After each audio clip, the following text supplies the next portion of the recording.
11 tahun. Dari 11 tahun dia sudah hafal Quran.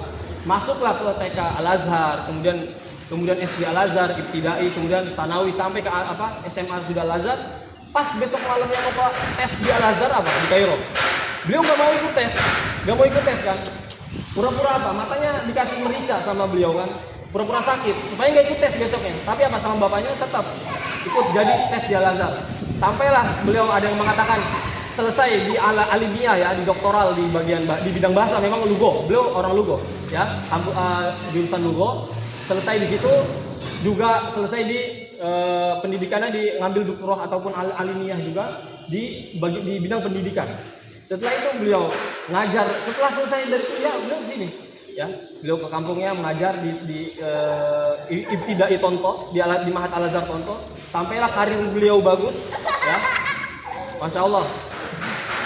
Termasuk beliau jadi ahli bahasa ya, ahli bahasa, kemudian mengajar diminta dosen di mana? Di King Saud sama di Ummul Qura ya, di Saudi. Ya, diminta di sana. Kemudian pernah jadi di Zora Al-Qof ya. Dan yang bikin ya satu titik yang bikin beliau berubah dalam hidup itu, yaitu pengorbanan bapaknya ingin menjadikan beliau seorang ulama. Ya, ketika dibeli ceritanya masyhur kan. Ketika dibelikan buku sama bapaknya, kamu buku apa? Silakan beli, ambil semuanya. Waktu itu satu geneh itu udah setara 1 juta kita sekarang. Itu tahun 1930-an. Pas beliau masih di tingkat 3 di Fakultas Bahasa Arab. Diajaklah ke maktabah sama bapaknya. Saya Sarawi, saking beliaunya nggak mau beli buku, saking nggak mau belajar, udah saya beneran jadi petani aja, nggak mau. Namun bapaknya berkorban untuk beliau belajar, tetap berlanjut sampai selesai. Kemudian juga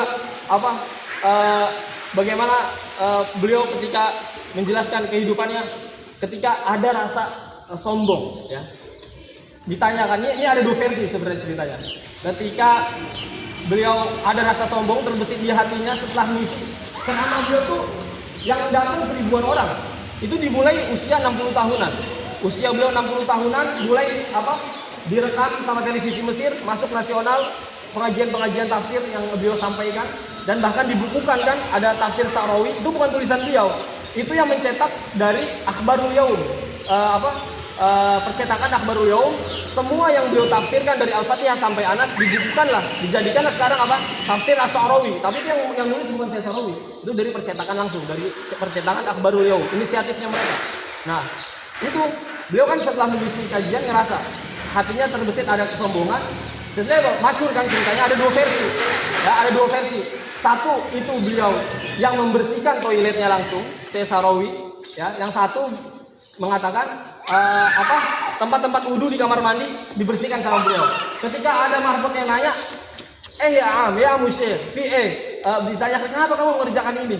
Ini pekerjaan saya. Itu malam-malam katanya ya, malam-malam kok ada yang bersihin di kamar mandi itu. Didatengin sama marbotnya, ini siapa? Ternyata Syekh Sarawi. Itu ulama paling besar di zamannya loh, Syekh Sarawi waktu itu.